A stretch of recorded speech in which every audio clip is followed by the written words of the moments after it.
Hey, how's it going everyone? I hope that you are all having an amazing day.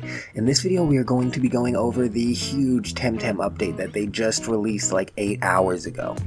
I want to start off by apologizing ahead of time if I sound sick or if I sound tired. I was up all night with my kid last night. He's not feeling very well and I think that he might have gotten me sick. That being said, we are going to read over the patch notes today, and they are huge. TemTem finally released some new content into the game, and it was not kisiwa like I expected. It was actually something entirely different. But before I get into that, drop a like on this video if this helps you at all, and also if you want to enter the contest that I'm doing, or the giveaway that I'm doing for a free Luma, my first Luma that I catch, I'm going to be giving away.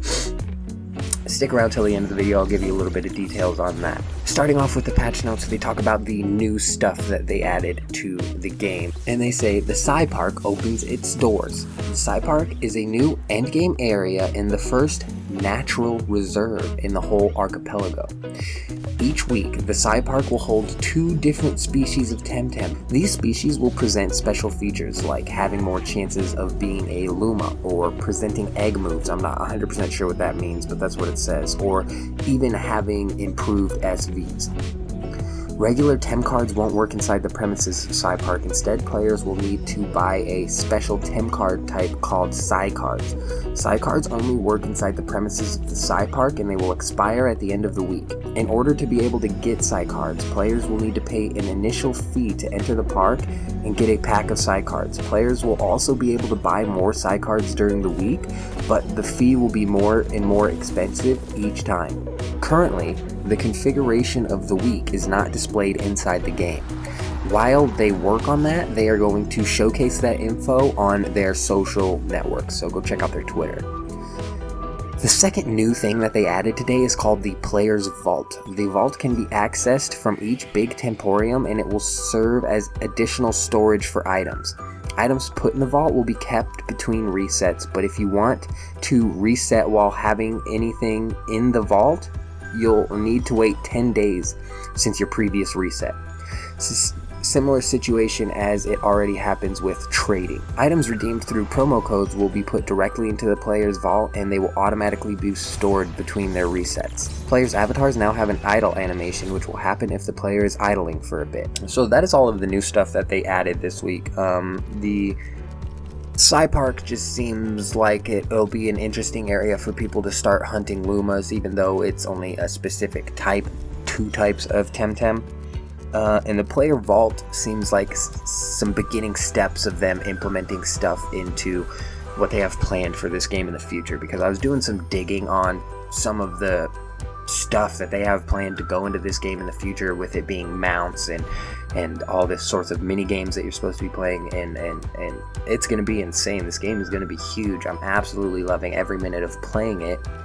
But that being said, you don't want to lose a piece of furniture for your house or a mount because you want to reset your character. I'm not 100% sure why you would even want to reset your character, but anyways, moving on in the patch notes, they talk about improvements, balance, and fixes, so I'm going to, as quickly as I can, read over these.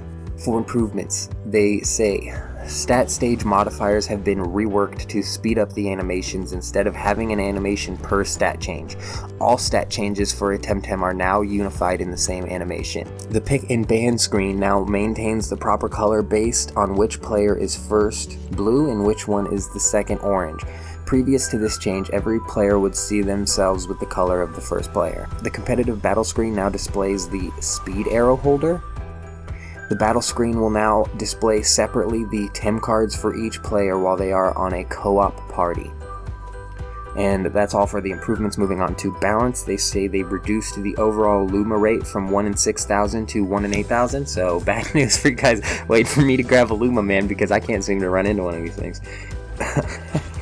My goodness. Reduced the overall selling price of items from 70% to 50% of their value. Sellable only items are not affected by this change. The silicons, crystals, and sea salts. Telomere hacks will now reduce the effective TemTem fertility by 1. If the TemTem doesn't have any fertility left, the SV addition will be applied anyway, and the fertility reduction will be ignored. And they also swapped some of the tint items that could be found as pickables for other more useful items during the campaign. Moving on to fixes, they fixed being able to get out of the Quetzal's dojo puzzle. Man, how'd you guys get out of that? They fixed several co-op stuck situations in battles. They fixed getting stuck in prison quest while on co-op after disband. They fixed quest not progressing after picking items while on a co-op party. Fixed not being able to see actions for the co-op partner while having server lag. Fixed a visual bug in the stamina bar when quickly hovering a technique before using it. Fixed players seeing their friends with old cosmetics items after a reset. Fixed getting stuck inside tables after disconnecting while seated near it. Fixed getting stuck while reading a dialogue and your co-op partner disbanding. Fixed getting stuck on Omninesia lift after a player disbands from the co-op party. Fixed, hopefully they say, a character reset not properly working and leaving players with an empty character and getting stuck in some interactions. Fixed incorrect camera angle after knocking out a TemTem with Haito Uchi. Fixed incorrect behavior when releasing a TemTem and capturing a new one in the same turn. Fixed getting stuck behind some NPCs, that would be a little bit frustrating. I wish they would make those things run throughable actually, but that's beyond the point. Fixed Raikan's prideful trait triggering only once when knocking out 2 TemTem at the same time. And they fixed Coat's missing icon. So that was all of the updates for TemTem. I'm excited to get in and jump into the new SAIPARK. Hopefully catch you guys a LUMA. So as for that giveaway, in order to be entered into the giveaway, you need to drop a like on this video and put a comment down in the comments that just says, "Give me your LUMA." Doing these two things will give you an entry into the contest, so whenever I catch my very first LUMA, I'll be making a video and giving you guys that LUMA. So that's all for me today. I'm out.